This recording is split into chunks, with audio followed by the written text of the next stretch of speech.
All right, well, 7 o'clock, we'll start the meeting with the Pledge of Allegiance. Pledge of Allegiance to the flag. To the United States of America.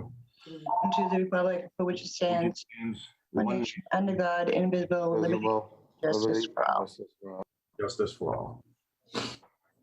Thank you, and welcome to the Billerica Smart Growth Committee Community Forum. Thank you, everybody, for tuning in. I'm going to start with the attendance of the committee. Matthew Badcock. Here. Patricia Fleming. Yeah. Michael Riley, Chair, I am here. Mark Wallumier. Here. Denise McClure. Here. All right, what we're going to do is I'm going to ask Denise to give a presentation to the community. And then when she's done, we'll go through the board if the board has any comments, and then we'll go to public comment of the forum. I just ask that you try to keep it to around 5 minutes. I think that's plenty. If you reach that point, I'll ask you to start wrapping it up. But we'll be pretty good with time for your comments. With that, Denise. Thank you. I just want to go through briefly the highlights of the mixed use overlay zoning bylaw that we went through, some background, and then going through bits and pieces of it so that those in the audience and the public can see where we are. So to start off, we're going to say, how did we get to this point? So just a little background. The Plan Unit Development Overlay District and the properties designated on the map were adopted through town meetings several years ago. Since that adoption, there have been several concerns, questions raised, particularly by the Planning Board. The Planning Board went through a review of several projects within the district, and there were just some concerns that maybe this bylaw did not really address the goals or the vision for this Boston Street commercial corridor. And so from that, it prompted the Planning Board chair to actually utilize an existing committee, which was the Smart Growth Committee, which is a subcommittee of the Planning Board, to review the PUD bylaw and revise the bylaw to then address the goals and the vision for the area. And also at fall town meeting, this was brought up as well, with the idea that a moratorium was put in place in order to review the existing PUD bylaw and look at the goal and the vision for the area and develop something that would address that. So since that time, the Smart Growth Committee has met many times. We held one community forum, I think in December. We also developed a survey from that we had over 500 responses, where we looked at what do people want to see within the area and what are their thoughts, concerns of the area. And from that, we came through to work on developing this bylaw. So initially in the process, what did the committee determine? Well, what we really determined is, in order to reach a bylaw that would address the goals and get us to where we wanted to be, that revising the existing PUD bylaw would not create really a usable bylaw to do that. It was difficult in working within the confines of that bylaw, and it was making it a more confusing bylaw that probably would not work. I've written many zoning districts before, and an understanding that you really need to create a vision, determine what that vision is, and make a bylaw that is simple, that will get you to where you're looking to go. So the determination was that it made more sense to create a new bylaw. And we named that bylaw the Mixed Use Overlay District, because what we also heard overwhelmingly is that in order to spur this commercial growth, the idea was that we wanted to allow mixed use, and that's what the purpose of this area was to allow mixed use, so that the bylaw, that's what the focus would be, is to be able to allow that. In addition to that, part of the PUD also created a PUD-R, if you want to call it. It was a residential. It was determined to remove that in its entirety because that residential portion did not feed into the vision for the Boston Street corridor. It was somewhere else, and it was a purely high-density residential. So we removed that. So then we start and we say, okay, what's the goal for the area?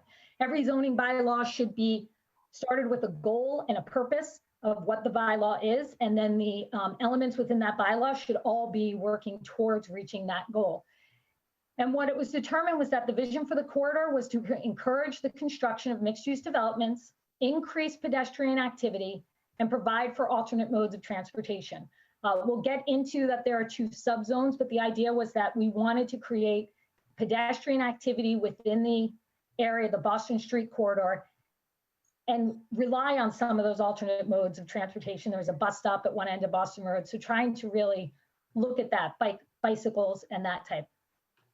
And then the way that we determined that it could do that is by creating mixed use development and increasing residents within the area in order to spur that commercial growth in the area. And that's a method that's been used that I think was the concept behind the PUD, but it certainly is the concept here that you know that increasing residents, increasing pedestrian activity will create an area where people may want to go and commercial growth will spur from there. So what we did look at is through the PUD, there was 2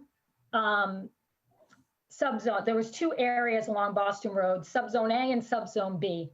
And what we determined is that we needed to actually look at those somewhat separately, that they would have some requirements that were the same and some requirements that were not, because they basically were different areas and maybe required some different looks at. So subzone A is more town center. I know the map is small for people to see. This is what the existing PUD map was. These are the same lots. And the goal of it was to preserve the historic character of the town center while providing additional opportunities for a diversity of housing options, commercial development, and pedestrian activity. And the committee discussed a lot about the idea of how do we create development that will increase pedestrian activity in this area. And how does that development work to do that? Because by the increase of the residents there and the increase of the pedestrian activity would bring more life to that area, which would then spur some other economic and commercial growth. So now next slide is subzone B, which is the other end of Boston Road, which is from basically the Concord River down to the intersection with Chelmsford Road, where most know is the Harley-Davidson dealership down there. So the goal of that subzone, we think, is a little bit different. It's to provide additional opportunities for commercial growth through the addition of housing, but that we also want to use these, this along with the other will act as an anchor to create and increase commercial growth along Boston Road and even outside of the district. These 2 areas do not connect. There's a whole spur of Boston Road that is not within this mixed use. And the idea is that as we increase commercial development and mixed use development within these 2 subzones, they will then create an anchor for looking at increased commercial development along the Boston Road corridor. So next. Thank you. So first off, just some of the requirements that goes through. So all development projects within the mixed use overlay district will require a special permit from the planning board. And then within the bylaw, there are criteria that each project needs to meet. And it's looking at the idea that all mixed use development shall contain a balance of commercial and residential uses. And we'll get to it later, but in the design guidelines, we are talking about putting retail on the first floor with residential, possibly office up above, so that that concept of putting the retail will create a more pedestrian friendly area where people will want to come in. And it also in turn creates a balance of uses within a site. Looking at these specific properties within these 2 subzones, we know that a lot of them aren't large enough to do separate buildings. So we're really looking at a building with commercial on the first floor and residential up above. The idea that all of that would happen simultaneously, that construction, you wouldn't see one before the other. Things should generate pedestrian traffic. The idea that parking should be located to the rear or the side of the building.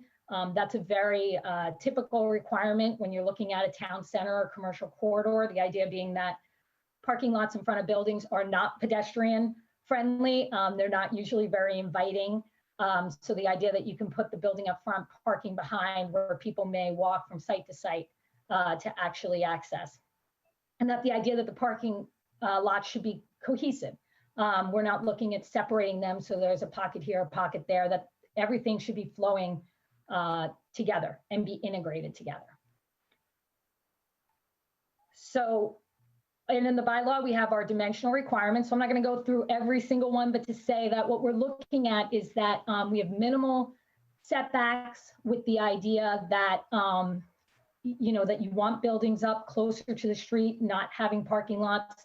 You want to be able to have buildings have pedestrian access between sites so that people can go from one site to the other and not trying to block those sites off.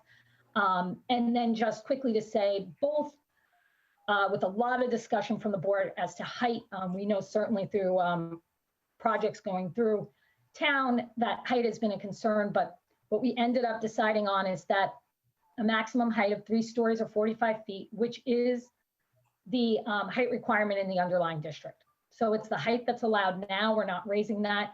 It is the height that we're seeing. And I think that allowed the committee to feel comfortable with that height.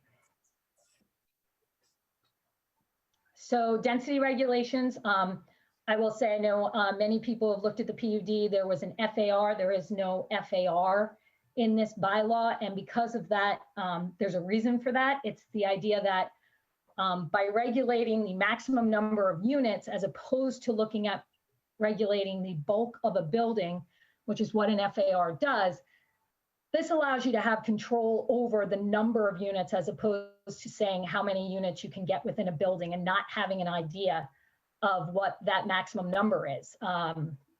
So in my career of doing zoning, I feel this having a density regulation where you're talking about maximum number of units is a way to really deal with and control how the development happens on the site. So subzone A, which is town center, has less, it's 6 units per acre, a maximum, as opposed to subzone B is 8 units per acre. And just to give an idea, 8 units an acre is looking at basically the idea that you have 5,000 square feet per acre. It's pretty in keeping with your with the town's multifamily residential zoning district. But with that, we have density bonuses.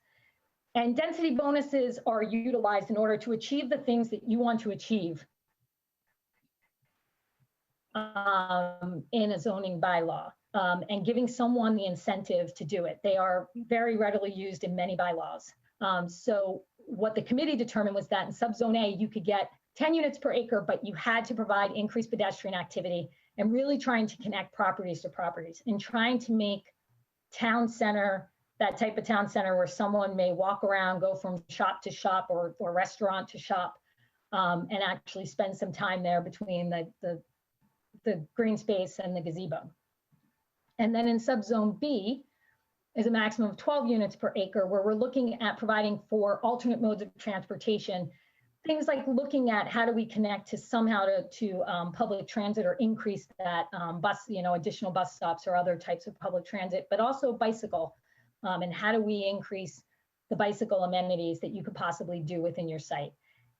And then in both subzones, we do allow, we'll hit it later, but there is an affordable housing requirement within the bylaw. And you do have a density bonus where if you actually, for every additional affordable housing unit above that 10%, you can get 1 additional market rate unit. And that's just another option for a density bonus, but you cannot use both. So you can't double them up. You can't go more by doing, increasing pedestrian activity and doing affordable housing. It's an either or, so that we can control that in that respect as well. So as I said, there's not only special permit criteria, but there's also design guidelines included in the bylaw. And these we know may not be able to happen with every project. Some of them may not be feasible, but the idea is that this is certainly where we are looking as a town to see the types of development that we want to see, and to give people to understand where we're looking, but some flexibility to do the best development they can. This is the idea that retail and restaurant and making very pedestrian friendly type uses on the first floor, and that residential would be up above. Buildings that are located on a corner lot should relate to the corner so that they're actually facing that corner and make that corner more inviting. If you happen to be located adjacent to the Concord River, that you would then provide access where you can. The idea that site lighting you're talking about should not just be your lighting in your parking lot. It should really be something that works within the project, and that, you know, all of your site development is integral to how you're developing those buildings. And then the idea that within town center, the historic district is there, but that even if you're outside of the historic district, that you're actually, the developer is actually looking at the historic district requirements and trying to meet those, particularly in town center. Not all of that is within the historic district, but that the history is important for that area. So then, as I mentioned earlier, there is an affordable housing requirement. So every development within the mixed use overlay district must provide a minimum of 10% of their housing units as affordable. That is that 10% is a standard in most inclusionary or affordable housing zoning bylaws.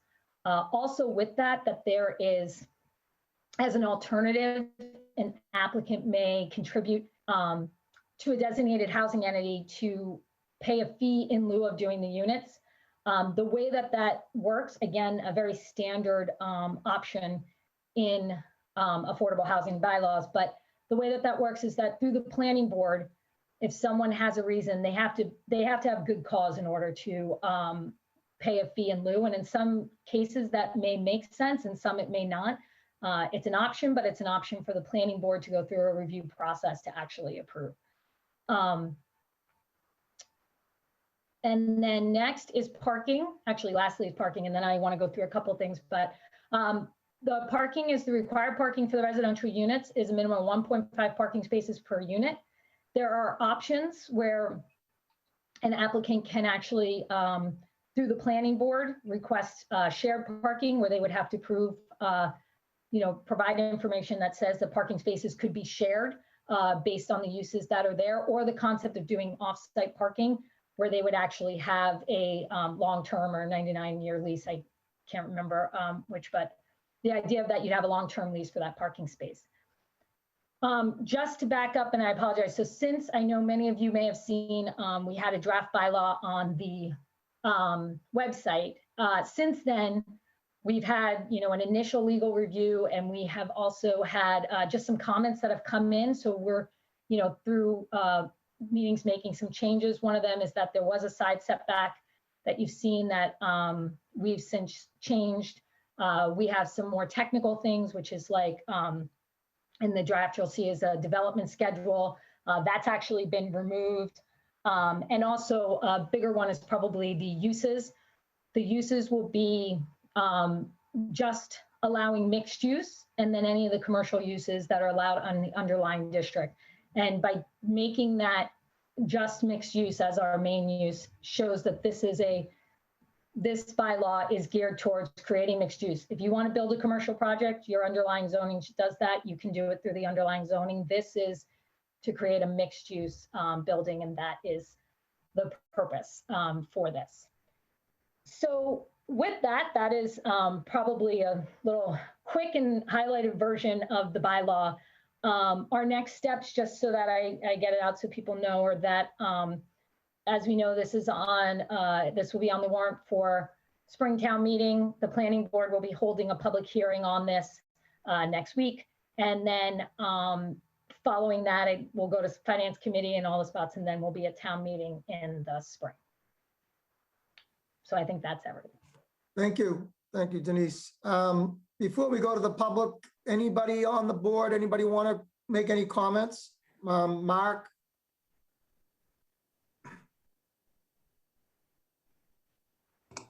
I'm good at this time. Thank you. Yep. Maddie? No, I'm good at this time. I just want to thank Denise for that presentation. I thought that was great and encapsulated everything that this committee has worked for. So thank you, Denise. That was excellent. Pat? Pat?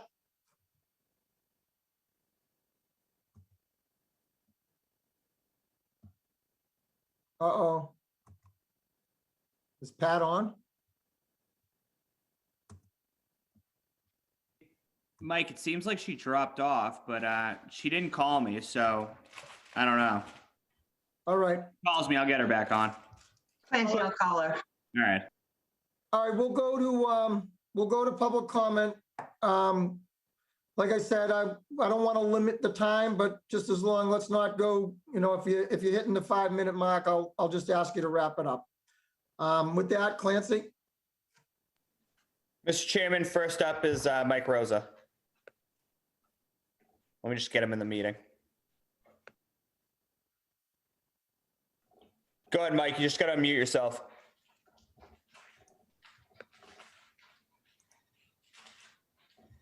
Good evening. Thank you.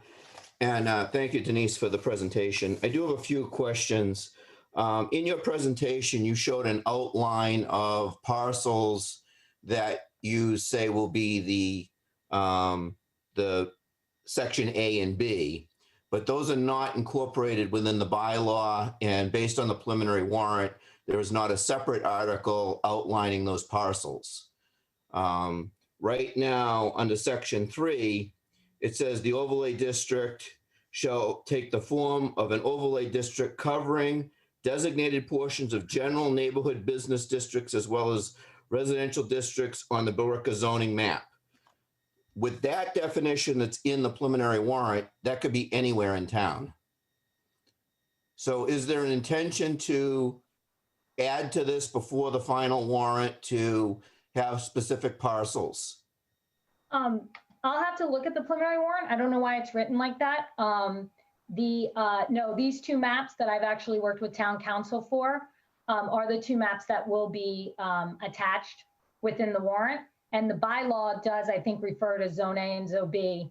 And then actually, as advice for town council actually refers to the zoning map as well. So those two maps that you just saw that I've worked with town council to make sure are inclusive will be attached with the warrant article. But that language in section 3 then needs to be changed so that the mixed use overlay district will be as outlined in the warrant or in the maps. Because if you add the maps and leave this language, you still are basically putting it anywhere in town. And the language is in the preliminary warrant? In the preliminary warrant, section right. 3, it says. I will double check that. Yeah. Okay. Yep. It's the first 3 sentences, Denise. All right. I don't know how that ended up there, but I will double check. Okay, I appreciate that. And then I'll try to be as brief as I can. One of the things that this is lacking is definitions. And for example, in section 4, special permit criteria, under A, it says, all mixed-use developments shall contain a balance of commercial and residential uses. Is a balance 50-50, 60-40, 30-20? In my opinion, there should be a definition of what a balance is because it's ambiguous. In section D, in the same section, it says parking shall be located to the rear as feasible and should be screened visually from the street in abutters. Again, visually screened. If you look at the property on in Pinehurst where the Getty gas station was, there's a steel fence up with what used to be some cloth that's still blowing in the wind. That is screening of that property, theoretically. Not something I would look at. I think that screening should be better defined as to what you're looking for. Is it, a 6-foot high white privacy fence? So I'll give a list of options of what screening should be. I'm trying to go through this quickly. I think that the under section 7, density bonuses, in section A, you allow a density bonus to be if they increase pedestrian activity, but you already require that in section 4C. So why are we giving them a density bonus for something that's required under section 4C? And the same with pedestrian areas. That's also required under section 4F.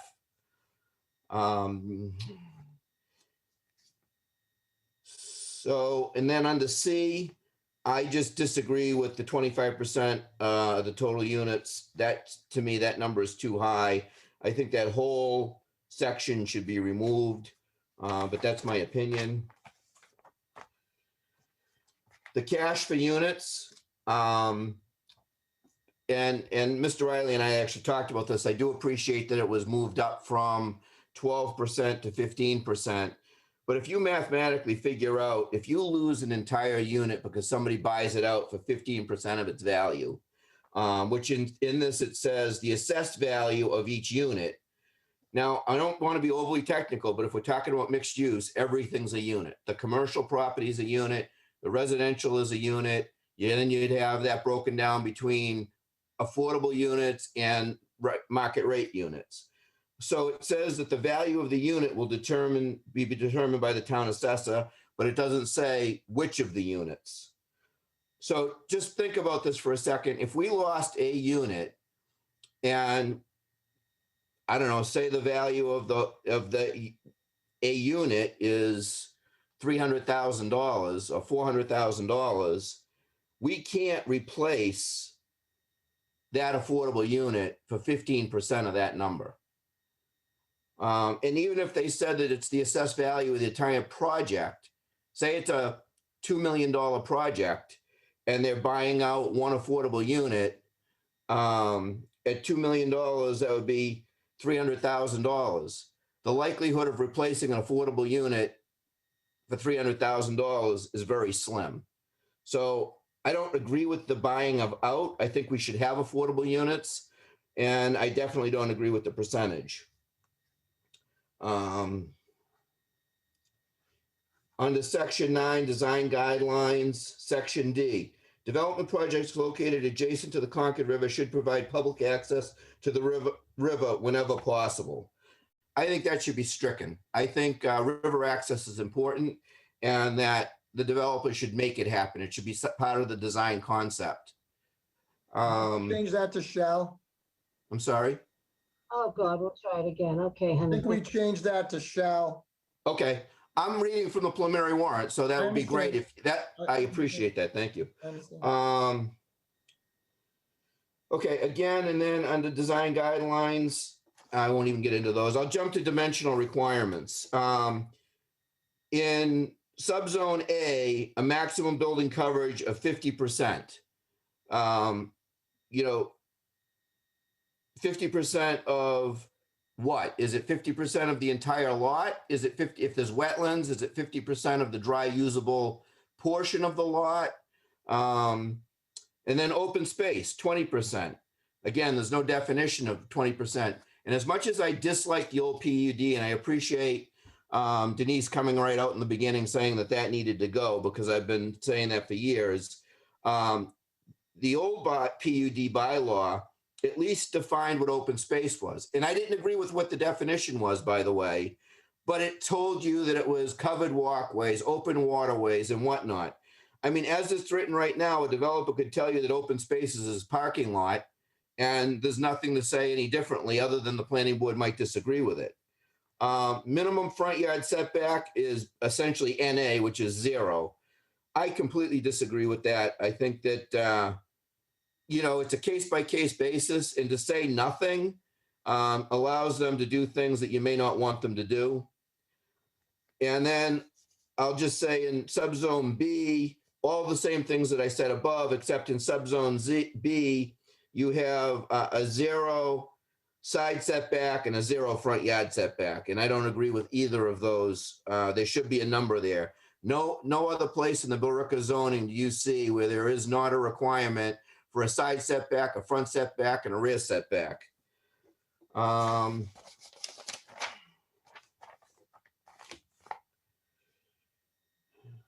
Off-site parking. I appreciate that Ms. McClure in her presentation said that there would be a requirement for a 99-year lease. However, that's not said in this document. What it says is under section 2 of off-site parking, prior to the expiration of any parking lease, the planning board shall approve the new mechanism to satisfy the parking requirements. So especially in the center, let's say somebody leased a piece of property down the street to satisfy the parking requirements. It doesn't say it's got to be a 99-year lease in the preliminary warrant. So the owner of the property says, you know what? I want out of the lease. I don't want to do this anymore. The project's already been built. Those parking spaces are required to do the project. That land now goes away, and there's no place else to get parking.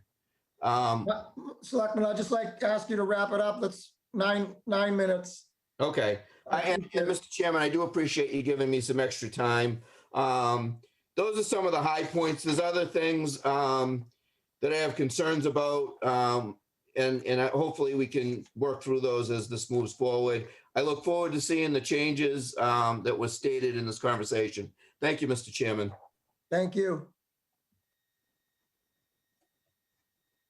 Clancy? Mr. Chairman, next up is Kim Conway. Go ahead, Kim, you're in the meeting. Hi, guys. Can you hear me okay? Yep, I can. Hi, good evening, everybody. You guys did a lot of work, huh? A lot of good work went on here. I've got a couple questions. So through you, to the chairman, if I could ask Denise, is that okay? Absolutely. Or maybe the chair, I'm not really sure who to answer. So I'm a little bit confused. This has now become a mixed use overlay. So I believe you're asking town meeting to eliminate the previous PUD altogether, or just the PUD-R, because I think it's a little confusing. Go ahead, Denise. No, we're looking at eliminating the entire PUD and replacing it with the mixed use. So the idea is that we will not be replacing anything where the PUD-R is. We're just eliminating that, as it was really just more of a higher density residential. But the idea is that the PUD district, which had overlays along Boston Road, that we would retain those overlay, the same areas, same parcels would be included, and that the mixed use would replace that. Can Okay. Kim, to that question, Mark, do you want to, does that old PUD, that becomes a non-conforming use? Am I correct? Those parcels go away? Correct. The current project on National Road, which was the previous PUD-R, will become a pre-existing legal non-conforming property. So anything that they want to do in the future would require them to go and modify get a special permit. So there not only won't be any further PUDRs, there will be no further PUD. Will be out of our zoning language. Correct. Correct. Yeah. Correct. Okay. So I have a question about the order of the warrant.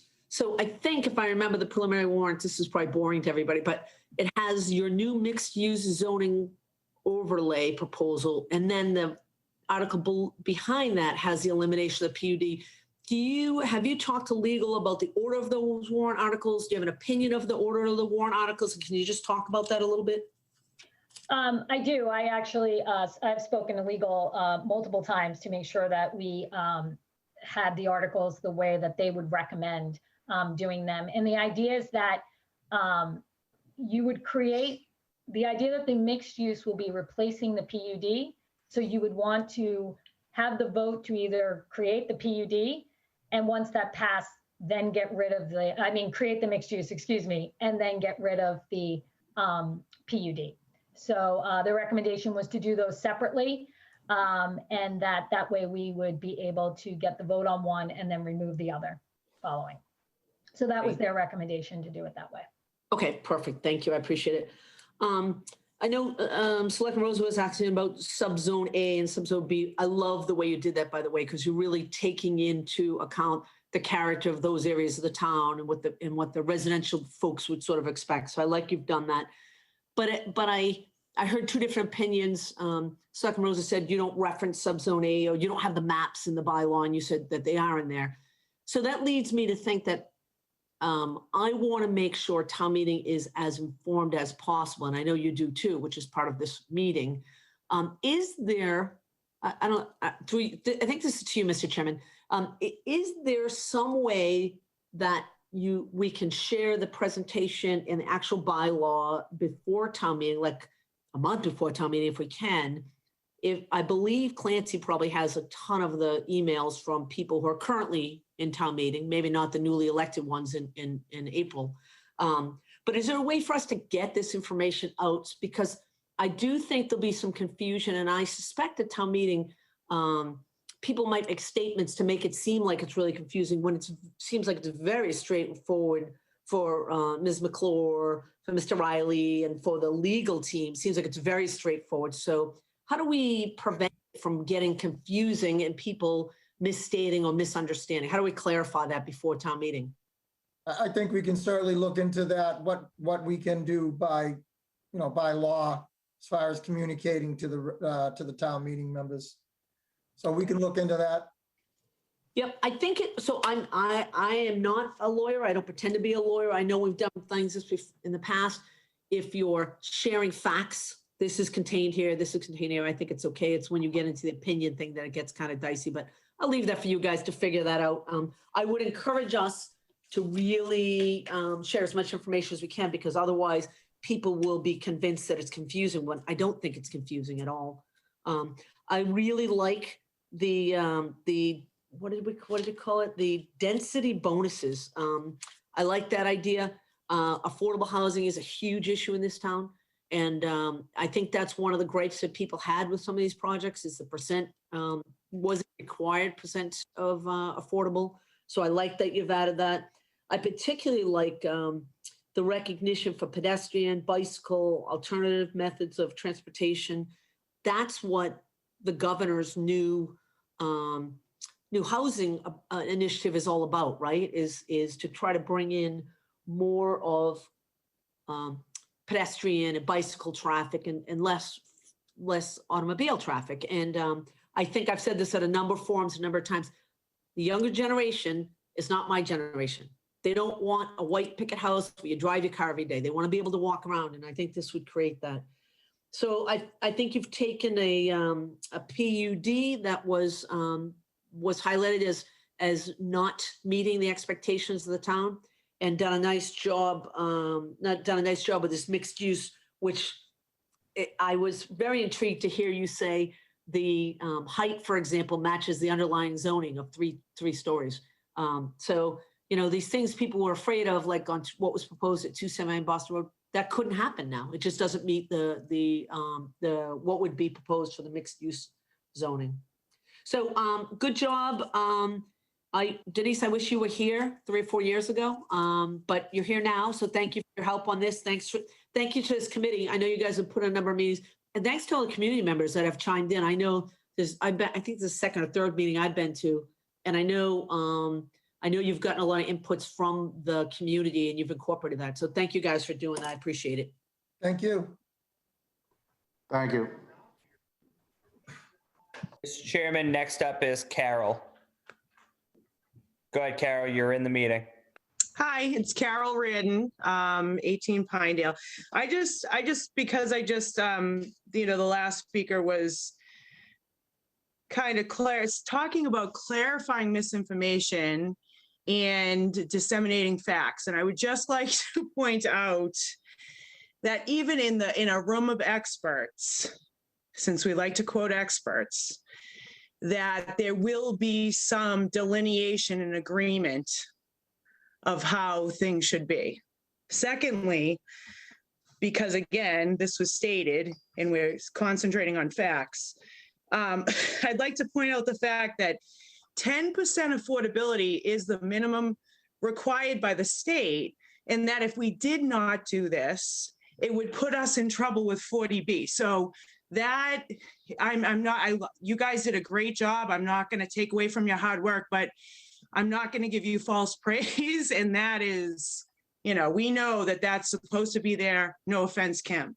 So my first question was, Ms. McClure talked about the first PUD bylaw. And for my own information, when was that bylaw passed? When exactly was the date of that first bylaw? Does anybody have that through the chair? It was 2016 town meeting. Okay. My next question is, I'm going to second, and I had this written down, Mr. Rosa, but I agree. I heard it the first time when you guys were discussing this, the word balance. We know that developers will take any and all liberties they can, and we need parameter. I don't care if it's a minimum and a maximum, but if I come to you and I say balance means to me 90% residential, 10% commercial, we're going to argue about it. Number three, is the lack of input of this planning director piece going to impact the integrity of this bylaw? I have a little bit of concern there because that piece was kind of supposed to be there. I want to second Mr. Rosa on defining open space. As we know, once approved, we have such little say to these things that it kind of does concern me. And then last, the shared parking does not make sense to me. We keep screaming high price hamburger, and how are these restaurants and residences not going to overlap exactly when these people are coming home and when restaurants are going to increase? Like, this is when everyone goes out to eat. We don't have the infrastructure you discussed. So yeah, it would be great if everyone was biking their way up 3A, but right now I wouldn't recommend it. I've done it. The buses, residents, there's no transportation available for residents, which makes me feel like this is going to be for the people who live there. I would need a place to park coming from Pinehurst, and I can't bike from there, and there's no bus to take me. So, how is this? The transportation is not available for residents to trolley up to the center. 3A is not a safe bike route. We also cannot assume the residents of the PUD will be using alternate transportation. There is no guarantee of that. So every unit gets 1.5 residential parking. That does not, I can't see it. I don't get it. Maybe I'm missing something. Thank you. I do appreciate your hard work. I hope that we're going to allow parity, and I have no concerns with where this PUD is in the warrant article. I have more concerns with making sure residents and there's an equal parity here. Thank you. Thank you. Mr. Chairman, next up is Dan. You're in the meeting. Yep, thank you. Dan Burns. So I had a couple of things. I'll try not to repeat what others have said too much. So I had a couple of things that I agree with, that we need some definition around, increased pedestrian traffic. Well, what does that mean? What does that define? So that how do we, if somebody increases it by 3 or 4 people, that isn't doing anything versus increasing it by, 100, right? So it'd be good to understand when does that density bonus kick in terms of how much of an increase in the pedestrian traffic is required, right? The same would be with the biking and public transport. What are the trigger points in terms of when do those bonuses actually kick in? So it's good to have the bonuses, but but what is the actual criteria to be met to say that they're effective, right? I was concerned over the 1-for-1 matching on the affordable housing, because if you took a project that was going to put in 100 units with 10%, okay, so you got 90 market, 10 regular. Well, if I wanted to boost it up to 25%, that means I could put in 200 units, right? Because I could double it, and that would give me 50 units of affordable and an extra 50 market rate on top of the 100. So I've actually doubled the project by doing this. And I don't know if that's actually the intent of having that there. So it may be something you want to scale back or look at it another way of presenting it, so that we're not creating the large projects that we're trying to avoid at this point, right? And so that's definitely something that should be looked at, because like I said, somebody can come in and say 100 units and, well, I want to use this thing. And why do you say no, Mike? You're saying no. So am I missing something? I think you are. Yes. Because that's what, from what Denise's presentation says and what I get out of the preliminary bylaw is that if I can have a 1-for-1 match up to 25% density, right, of affordable density. So I just started with a project at 100 and with 10%, which is the baseline requirement. And then if I wanted to move that up, adding 1-for-1 units till I reach 25%, that's 200 units. Because 25% would be 50 units and 50 units of 1-for-1 matching on top of my 100. So You'd have to, Mark, you want to explain it? I'll take a stab at it, but I think a lot of it revolves around you're calculating number of units. Have you calculated the minimum lot size to get those units? And then take a look at, in those subzones, how many lots meet that criteria? And that was one of the issues with the previous PUD, is that we had a minimum lot size that 95% of the lots in the district couldn't meet the requirement. So it's really driven by, that's your starting point. You got to pick a lot and then figure out the percentages from there. You can throw out 100 units, 200 units, but when you back that into the acreage you need to do that, And the height. very limited. So I picked Very, very Kmart, limited, unless you were to, purchase a bunch of parcels and try and combine them together. right? But I picked Kmart, that property, right? That would fit, this would fit that property perfectly, right? If there's other property in town that this could fit in. So I'm just saying, if somebody had a large piece of property, this isn't unrealistic. This is how we got in trouble with what we've got, right? If I could, Go ahead, Denise. I guess I'm a little bit confused. So what it reads is that in no way could you increase your density by more than 25%. So if you had 100 units, 10 of which were affordable, you have to do 1-for-1 affordable versus market, but in no way could you do more than 25%. 25% of 100 is not 50. So 25% of So it's 25. 25%. Okay, so So Denise, a total of 25. Now I'm with Mark. We've looked at these, well, two things I'll say. One is that's 25. That's not 200 units. That's okay. 25. So additional- Denise, then the bylaw doesn't define that then, because it But says, it says 25% of the total, the density bonus can be no more than 25% of the total units. correct, so 25, If I could the math. say, do the math, 25% of the units, you could bounce it up to 200, 25% is 50, right? I'm using what you put up. You didn't reference the original project as the starting number, hey, it's 25% of the 100. You just said it's 1-for-1 up to 25%. Okay, that's what you said. That's what the bylaw says, 1-for-1 up to 25%. So if I'm increasing my project, right, so I'm looking at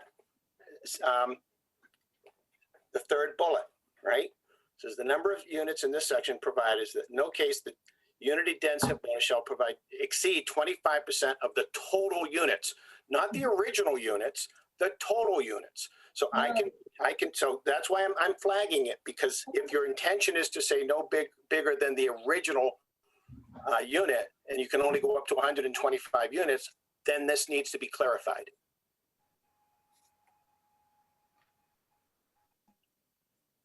Did I lose you?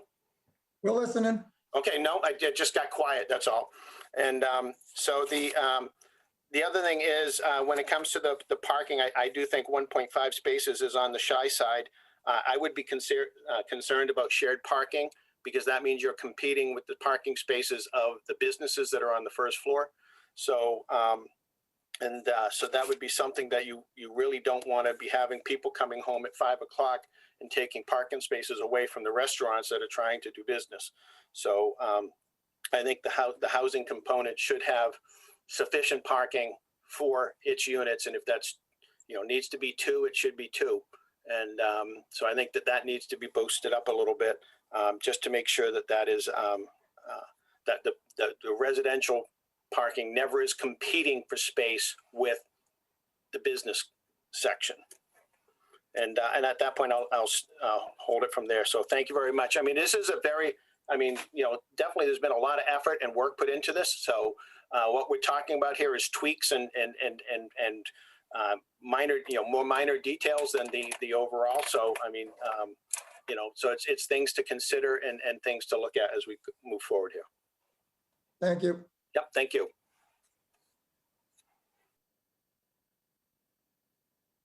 Clancy? Mr. Chairman, next up is Chris Trebot. Go ahead, Chris, you're in the meeting. Hey, how's it going? Hey, Chris. So I guess I actually just wanted to answer real quick. Carol actually asked when the original PUD was passed. So I just wanted to kind of say that I believe it was October 8th of the fall 2016 town meeting that it was voted on. Correct. And the meeting before that, it was the September Planning Board meeting. It was voted on in favor of Marty Mahoney, Dean Santorum, John Burrows, and who else was there? Oh, I think Gary De Silva. It was voted and recommended to town meeting. And it also had unanimous support from John Piscatelli, George Simularis, Dan Burns, Ken Conway, and Andrew Delorier. And then it was voted on, it needed 2/3 to pass, and it got, I think, just 2 votes over the 2/3 necessary to pass it. So that's for the information for Carol, if she was curious. So I guess my first thing that I would ask is can we define a little bit more? I guess, you know how it says that for minor changes, they can just go to the planning director. And then for major changes, they have to go back for the board for a whole another process. I just would want it to be defined a little more. So just in case, when I'm, say, 20 years down the line, I'm not on the board. Denise, you're no longer here. So we don't know what the next planning director or person is going to consider what is minor and what is major. In that type of discretion, I'd rather have definitions of what is minor and definitions of what is major. So then that way, something that is maybe planning board members consider a major change, that's considered maybe a minor change to the planning director. I don't want that type of kind of fighting going on. So maybe just that. My other thing is, I probably with the word define, I guess, glare, on terms of like lighting hitting a house. So I don't know if there is actually a good way to do that. I don't know. I wouldn't like to see a project that someone says, oh, I see a light, so therefore I don't know if there's a better definition of glare. So then that way, so it's not also too is just so, and how do you kind of test for that? That was my, I guess, change there. And I had, I think, one more change. So with the units, I noticed that. So for example, it rounds, if I'm correct, Denise, it rounds up. So if it was like, if someone did 11 units, they would only have to do 1 affordable unit. Is that correct? Because does it round downward? So if they do 12 units, it would be 1.2. So would they just have to do 1 affordable unit? Yeah. Up until 14 units? Yes. Yeah. Could we change that so that it could actually, because I don't know. I feel like if someone does 14 units and then that technically it's below the 10%, and I'd rather have it at, I can understand having, and also too, I don't know, I'd rather just have them just move up on it just so that we're always above the 10%. So that was just my thing. I don't know, it's just a recommendation. So, because I do like the greater thing, but I would just like to have it across so that, that we're always above the 10%. So we don't really have those discussions about how will this be a detriment to the 40B thing. And yeah, so those were my 3 major changes, or not majors, my 3 recommendations for changes and stuff. And obviously I can call or email you guys if I have any more suggestions and stuff. So, and I'll be seeing it April 8th, but thank you for your time, and So I think the bylaw so far has, you guys have done a lot of work. I've been really impressed by it. Again, thanks Denise for what you do, and for same with Mark and everyone on the committee. You've done a good job with working through and getting through. There's just I know there's a lot of details and there's a lot of stuff going on. So you guys have done a good job with that and feedback. So thank you again. Thank you, Chris. Mr. Chairman, next up is Craig Beckerleg. Go ahead, Craig, you're in the meeting. Hi, everyone. First off, Denise, really good job. Thanks for that presentation. I had a question outside of, this, warrant really has the two subzones that are clearly defined. My question was more around, other parcels that, were under active consideration under the old PUD that looks like it's, going to be,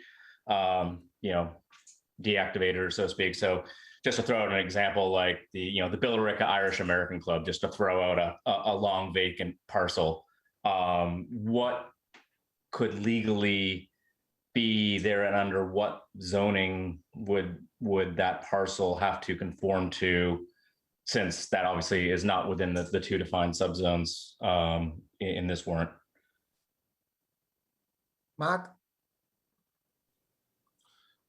So if I understand the question correctly, what the Irish American Club, which is, I believe, currently in zoned industrial, what would they need to adhere to? Right, since they might have, for example, under the old PUD, they could have been added as an overlay district and then been subject to the old PUD bylaw. But since it looks like that's going to be repealed as part of this, if the owner of that property decided to develop that property, what zoning would they have to conform to, since it would not fall under the jurisdiction of this one because it's outside of the two defined subzones? Sure. Okay. So any of the districts that are currently in the PUD that is looking to be repealed would, once the PUD is lifted, the underlying zoning never went away. So in the case of the Irish American Club, it was industrial zoned with the PUD overlay put over it. When you remove the PUD overlay, the industrial zoning's still underneath. Does that make sense? Yep, it does. I just didn't know, like, for example, what height, so I guess I can, go and do my own homework there of what could be there under the own stuff, just the town of Billerica website sometimes leaves a little bit to be desired when you go to look up really old, information.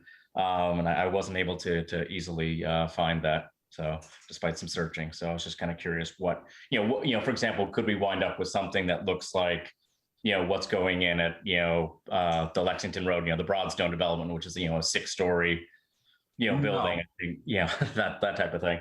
No. So the underlying zoning, I believe the industrial has a 45-foot height maximum. So the PUD allowed higher and taller buildings, and we heard that loud and clear. So this mixed use overlay doesn't exceed any of the underlying zoning allows 45 feet, and so does this. It doesn't modify that to allow for taller buildings. It's the underlying zoning that dictates the height, and this matches it. So in the case of the Irish American Club, it would be 45 feet. In no residential uses, it's, that property is still zoned industrial. Gotcha. Thank you very much. That answers my question perfectly. Thank you. Greg, give me a call or shoot me an email tomorrow and I'll help you find whatever you're looking for. So thanks, much appreciated. Mr. Chairman, next up is Kelly Sardina. Go ahead, Kelly, you're in the meeting. Hi, good evening. I have just a couple of questions because I've missed some of your meetings and I try to catch up. What I'm trying to refer this back to, we're having a zone A and zone B. Now you have that as just one article, both zones are together. They're not going to be separate. That's correct. Okay. With doing that, because I know some of this is changing the PUDs and I understand that part. But I think also some of it is because of the new bill that Governor Baker signed on January 14th, the new housing choice, which is the 40A. Okay, all right, with that, because you guys have them together, I know that Billerica being an MBTA community, we have to adopt one of those zones, either A or B. A would be the half mile to the MBTA, and B would be to the center of our town. So with that, I mean, this is just my personal opinion, putting both, I personally would rather just have one zone right now and not two. I mean, just the center and taking this on, it's a little iffy to me. But now looking at and reading the laws and the bylaws that you guys had put in, there's one of them, it says in there, let me see, let me look at the notes. Majority vote, we know that, as of right, which means the developer, through the process of zoning, can basically go without a special permit, or doesn't have to do that variance or zoning amendments or waivers. That can be changed. Like, he doesn't have to go for those necessarily. Am I correct on that? Or, because I mean, I'm looking at multifamily housing too, where they include that. The definition of the wording has been changed. I'm confused. Okay, in Governor Baker's bill, it says, it has a section, it says, I understood that part. The last part. Denise, Okay, as of, what you were saying? as of right, they use that, let me just find it for a second, sorry.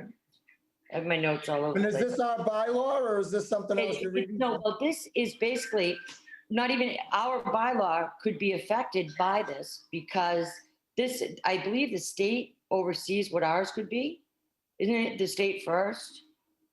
I mean, I'm just reading the way the state has written it, and then the way you guys have written up the zoning and the bylaws that we're implementing, that we're gonna put on top of it. Now, in ours, it doesn't say as of right, but it does use multifamily housing, and it also uses, let me see. Excuse me for 1 second, sorry about that. If Denise, is she talking about if something was an as right, as opposed to a special permit? I believe she's reading off of that housing choice bill. Right. That talks about the criteria that they've established as part of that bill. And so, like, you know, Kelly, it doesn't, that wording doesn't affect that this is a special permit versus how that as of right is. Whatever section, there are many sections of it that apply to different areas, but you know, that's something certainly that we've referred, you know, our bylaw is separate from that and something we referred to council with, but I believe she's reading off the housing choice bill. Right. Right, correct, thank you. Yeah, because I'm just trying to see, like, so from what I know of the bill, Zone A and Zone B, we have to adopt one.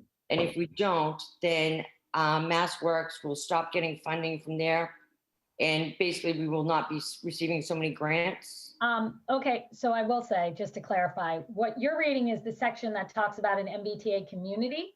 Yeah. That is, that has nothing to do with this mixed use. That's a completely separate requirement or portion of the housing choice bill. Right, but, well, what I'm saying, with the housing choice bill, we have to adopt one. We have to adopt either Zone A or Zone B. And Zone A would be over by the MBTA, and Zone B would be the center of our town, correct? That's correct. Okay, so what I'm kind of, one thing what I would have liked to see was Zone A and Zone B separate on, as far as the article going forward. So with, let's just say town meeting says no to this, then is the town not going to receive any funding or any grants from Mass Works or anything else? This is, so Kelly, there's different sections of the housing choice bill. The section you're referring to is the MBTA community, which DHCD will put out further guidelines concerning that, where you're talking about location next to an MBTA site and all of that. These are completely separate things. That's something completely separate from the bylaw we're talking about tonight. Okay. The two have nothing to do with each other. All right. I do know what you're saying though, Kelly. Do we already have, I think we talked about this, Mark. I thought there was a section by the, I know that subzone B is within a mile and it does, it would qualify, but do we already have that in place? Yeah, we're talking apples to oranges right now, I think. I just want to clarify. There's an MBTA communities component to the bill. No, I understand exactly what she's talking about. No, I R think and B has nothing to do with the A and B Kelly's talking about. None of them have anything to do with each other. All right. What I was trying to clarify is maybe, now, section A, is that a half mile towards our MBTA train station? Because these are either we got to adopt one or the other, or we're going to lose grants and stuff. That's all I'm trying to put out there. I guess that's not, has anything to do with this mixed use bylaw. That's a completely separate situation with DHCD that has not come through. Creating an MBTA community, creating a different zoning. It has not, it's not anything to do with our subzones within this mixed use. They're two separate. So again, subzone A is not a half mile near the train station. That's it. I just need clarification if it is or isn't. So it's not. But subzone B is near our town center. But according to what the bill was signed, it says that we have to adopt one by either our town meeting or when say if we had ward councilors, they'd have to vote on it and adopt one within 90 days from the day the bill was signed. Yeah, I'm sorry I'm frustrating, Denise. I mean, this is not my thing. I'm just reading everything and trying to understand it. And I just want to make sure if I'm going to give information to anybody, I try to give the proper, as best as facts as I can. And I mean, I've read the bill, so I know we have to adopt one. That's my bottom line. Second, with adopting it, we don't want to lose any funding from MassWorks, and we don't want to lose any grants. Also, what I think what's not mentioned, I'm not 100%, but I know when doing these zones and doing these multifamily apartment buildings or whatever, the town will also receive incentives. And this is just personal again. I think when stuff like this is being said to town meeting members, that everything should be included. Why we're all of a sudden doing this mixed use zoning, because that's exactly what the governor calls it, mixed use housing. It's Housing Bill 5250, mixed use zoning. And that's why I picked up your mixed use zoning, was like, okay, it's basically almost the same as what we've already have. Just a little tweaks here and there, correct? I mean, I understand you're getting frustrated, Denise, and I mean, I'm trying to keep up with this and understand what you're saying, but I'm going from like what I read and then our bylaws and just comparing the two, and this is what I see. But if zone A isn't near the T, then the MBTA, then I'm wrong, but then we'll have to adopt zone B. Correct? Mr. Chairman. Go ahead, Mark. I know we're on kind of two different subjects, but I think, and I may be incorrect here, but to Ms. Sardina's point, I believe that the mill conversion and reuse overlay district that's in place up in the mill in North Billerica covers us. That's what I was this bill, and that is within 1 mile of the train station. Right. And that's something that's currently in place. Right. I'd have to verify whether it meets all those requirements, but I think from what I understand, it does. We did speak about that. But yeah. Right, so that's a 40R area, or are we getting rid of that? That's a 40R, right? No, it's not. Okay. It's another overlay district that was placed over the bill up in North Billerica. That's, it's currently kind of an industrial commercial building. Yeah. But it allows the reuse and redevelopment of those for residential units. Okay, thank you, Mark, for explaining that to me. Thank you. So, all right. The owner of the property is currently in the process of installing a couple residential units as kind of a trial to see if there's any interest in it. All right. Well, thank you for explaining that to me, because I wasn't sure. And again, Denise, I'm sorry for getting you frustrated, but I mean, this is not my, this is what you went to school for. I didn't. I'm just sitting home reading all sorts of stuff, trying to learn it. Great catch and good concern. Yeah, I'm not frustrated at all. I just, it's a confusing bill. Believe me, I've sat on a lot of webinars to try to understand it. So it's definitely. So many things changed from before, and I'm like, well, where were we here? And then we're here. So, I'm just trying to make sure. I wish you guys had separated it and did A and B instead of like jumping right in. B, touching our center we already got the problem with the mall. God forbid if that strip mall of Walgreens where O'Connor's is, which is now Ace Hardware, if that sells out, what could go there? We don't know. you know, and we can never say that something won't happen because down the line it could happen. So, all right, thank you. Thank you. Mr. Chairman, next up is Marlise Henderson. Go ahead, Marlise, you're in the meeting. Thank you, Clancy, and thank you all for the presentation. It wasn't brand new because I was invited to sit in on a few of your meetings. I really like the part where you say Concord River must provide public access. I think that will be a winner.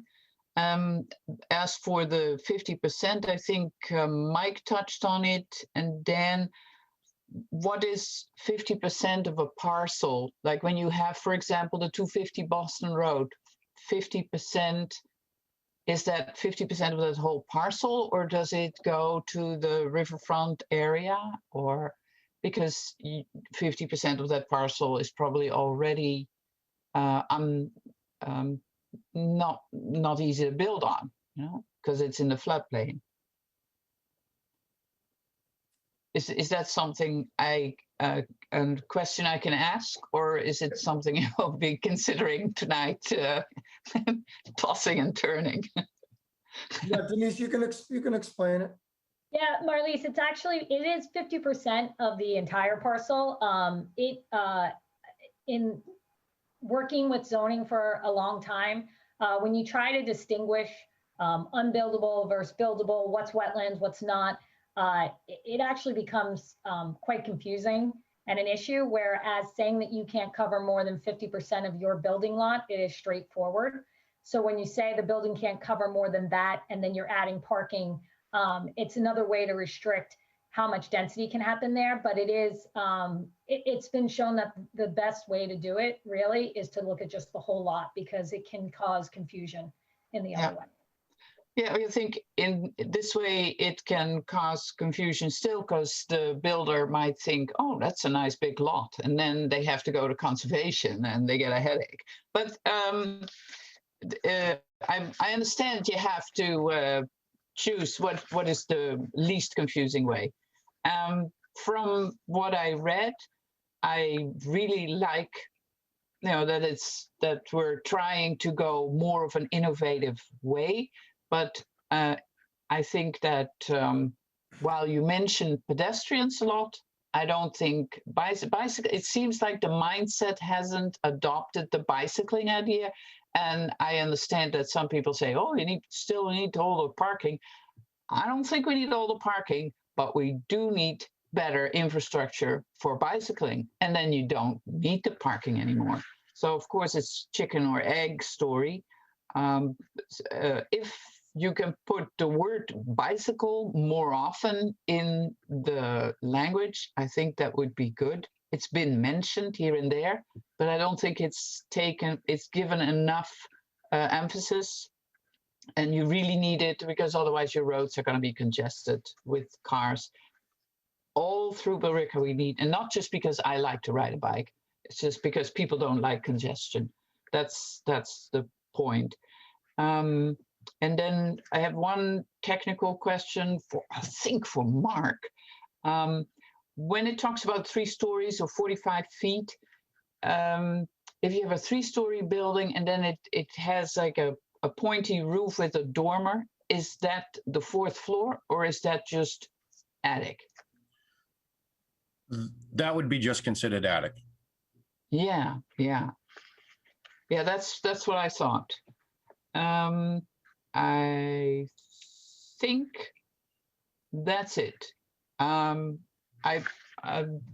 Good work. I think it's a big improvement. In 2016, I was just completely focused on CPA. So I thought, okay, the experts have done their work, bang. But I think this time the experts have really done their work. Thank you. Thank you, Marlise. Mr. Chairman, at this time, nobody else has their hand raised, but you know how it goes. Everybody likes to pop in right as I say that. So we got 2 more. I'm sure you can take a guess who the first one's going to be. JB.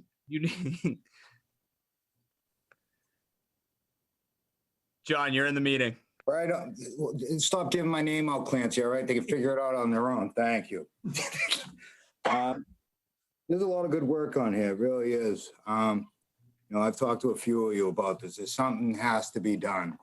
I think the most exciting part about it is when this goes through, I won't take the heat anymore on social media for the one I supported. So it will have your name on it.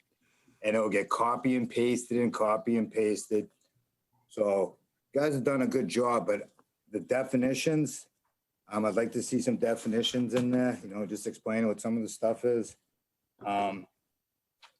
On the, is it, no lighting shall cast a glare on abutting properties. I think that's done in foot candles. Mark might know better. You know, to some people, I think 1 foot candle is bright. I think the moon's like 0.3 it's considered. So to come up, you know, what's considered a glare to someone. So if you had a standard to measure it by. Not a fan, like the maximum, you know, the house bonus, the density bonus. If you look at that, a bicycle amenity. So for about $5,000, I could put a bike rack out there. That's considered an amenity. Now I could put it, you know, another couple units there and charge, you know, $2-3 grand a month for a bike rack. You know, we got just like definitions. I think Mark said it the best when we had that first PUD. It was a blank statement. It didn't say, you know, what a builder might consider a large PUD to someone that's not, you know. Just to be more specific in it, just so we know. And the fee amount, I'm not a fan of that at all. If you're building buildings, we want a room to put people in. You know, the 15%, I mean, if you have to, you have to, but I think the town, you know, we're still in a hole. And it'd be good to get more units for people. I wish there was something I could beat up on you more, but you did a good job, Mr. Riley. I know Matt's keeping. Not me. But yeah, thank you for all your work. And like I said, the offsite parking, that kind of really not a fan of that. You know, this isn't downtown Boston. We're not at the beach. If you're going to build 100 units, give us a place to park 150 cars. Yeah, that's about it. But, you know, other than that, you know, good work. Like we said, something's got to be done. You know, you have a chance to do something great here. And you guys are almost there. You know, the last time we tried, we were excited. We failed. And you can read about it on social media. But you're doing good here. You're taking input. I think that's the key, to take input from the community. And good luck. Thank you very much. All right. Have a good night. Thank you. Mr. Chairman, next up is John Menahini. Go ahead, John, you're up. I don't think I've gotten your name right any of these Yes, times. you did. Thank you very much, John. My name is John Menahini. So I want to say, like, I want to echo, this is a lot of hard work. It looks really good. I do want to, a lot of my comments and concerns were already been brought up, but I am concerned about specificity, right? Thank you for explaining, Mark, that the underlying zoning height is what's going to actually determine what happens here, right? So that's good. At least you've got clear measurements, so people don't have to argue about, you know, how big is what. I don't like this affordability fee amount because I really think I would like to get rid of that, because if we want affordable housing, I just think we should have that in the bylaw, and there's no way for the developer to avoid it. Because as a businessman, if I look at that and I say, so I could pay 15% now, right? And have my profit in perpetuity, or I can, you know, I can put in the apartment that will be affordable forever. I would definitely take the affordable, you know, the fee in lieu of the units. So I would like to see that go. And I had one final technical question, which again, I'm still trying to read all these things and understand. So if I understand this, this actually doesn't get rid of the current bylaw, which is 5E9. It amends this by adding basically a MUOD mixed use overlay, you know, to section 5F. Is that true, Denise? I'm sorry, I just chuckled because you called it mud. That doesn't sound good. MUOD, mud. So what it does is it basically says that this, in the end, the idea would be that this mixed use bylaw would be put in the zoning bylaw. The PUD bylaw would be removed. And then the properties that are currently designated as PUD overlay would now be designated as mixed use overlay.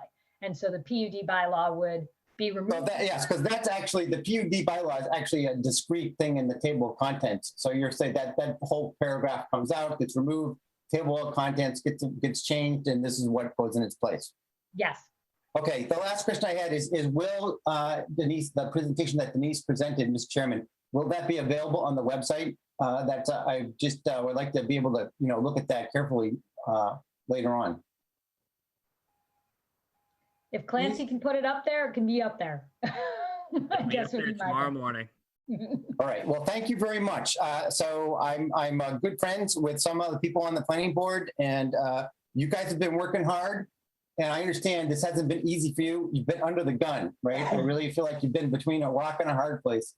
And I really hope that we can get a law here with more specific, because that specificity protects the planning board, protects the town. And when I see people start suing the planning board right and left, that's what tells me that the law needs to be clarified. So thank you for the hard work. Thank you.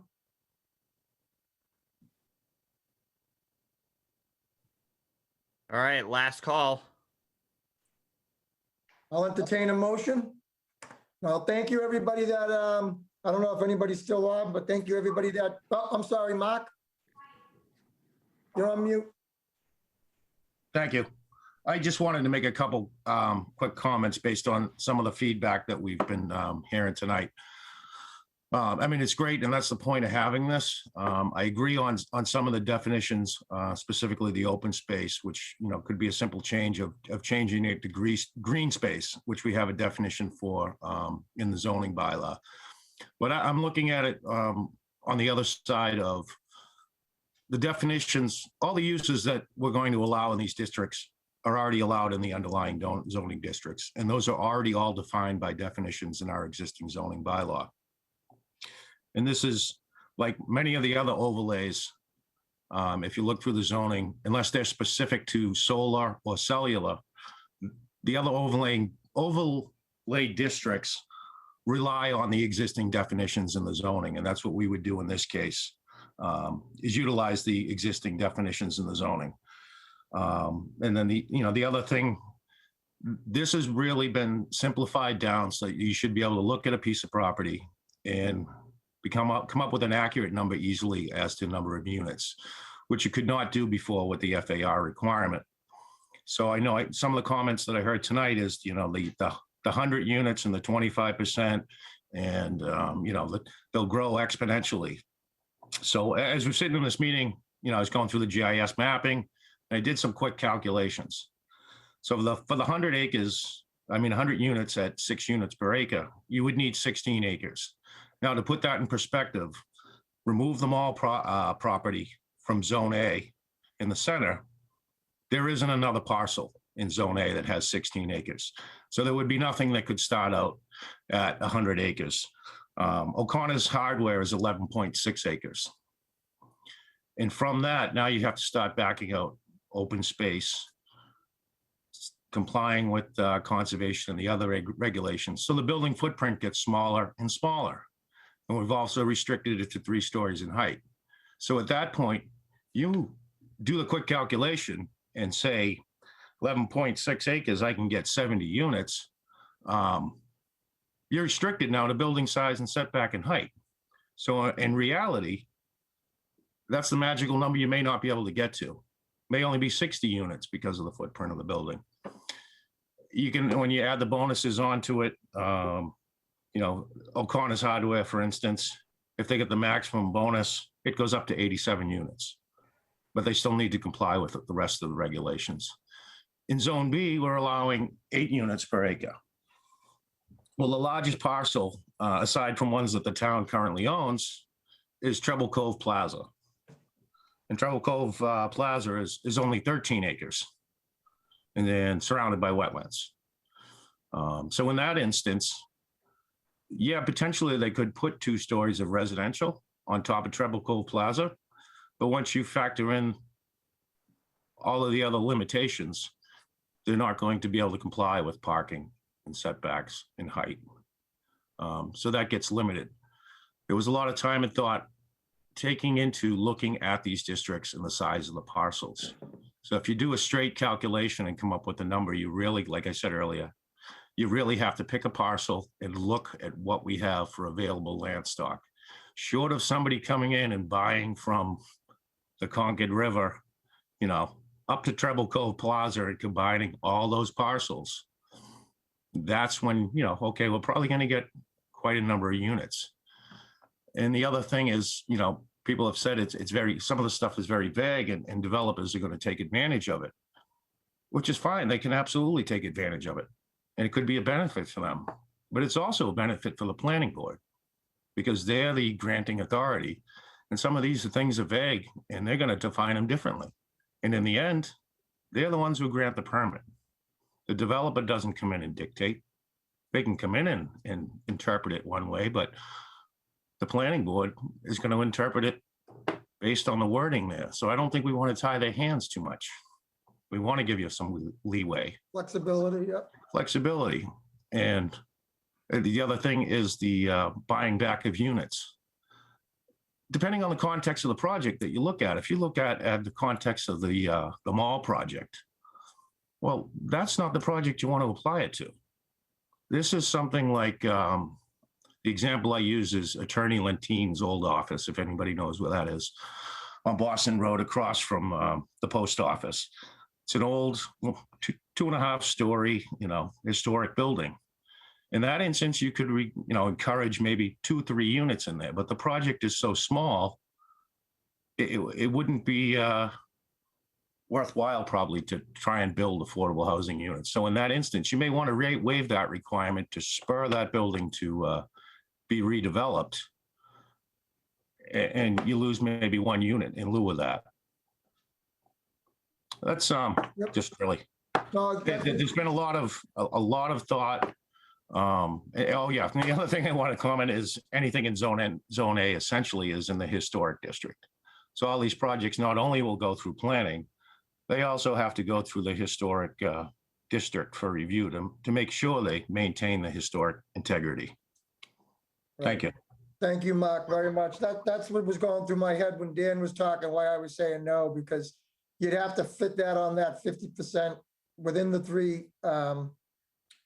3 stories, and only 2 of them could be housing. So we've come a long way in controlling density and inviting, in supporting existing business. That's, in a lot of that, the parking that's from the conversations we had with business owners, current business owners. So I think the bylaw goes a long way in supporting existing business, and a lot of them, you know, that they're happy to see that. But no, it's been great. I appreciate everybody's help. Mike, yes, Mr. Chairman, the other comment on density is, so in the center, it's 6 units per acre. And just to put it in perspective compared to other areas in town, Nuttings Lake and, much of Pinehurst are 5,000 square foot lots.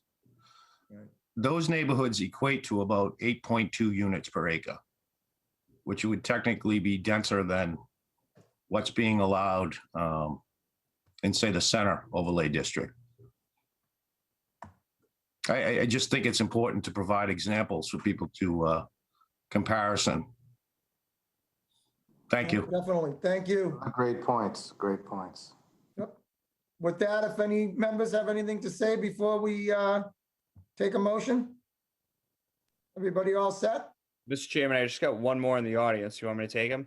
Sure. Go ahead, Janet. You're in the meeting. Oh, hi. Thank you so much. It's Janet Morris. Can you guys hear me? Yep. Okay, good. I got headphones on. So with Mark's just talking, it brought up a point that I really wanted to ask. And the question is, what is the ZBA role? Are they allowed to give waivers? That's what I had after you had mentioned those when you were giving the examples. So thank you, if you could answer that. No, that lies with the planning board with this bylaw. Yep, so all waivers to this bylaw lie with the planning board to waive any of the requirements, but there are certain requirements that you can't ask for a waiver for, which is density, affordability, and height, I believe. Okay, so the ZBA, like with 279, they would not have the ability to have done what was happened there. Correct. Okay, thank you. Thank you. Mr. Chairman, that's it. All right. Motion to adjourn.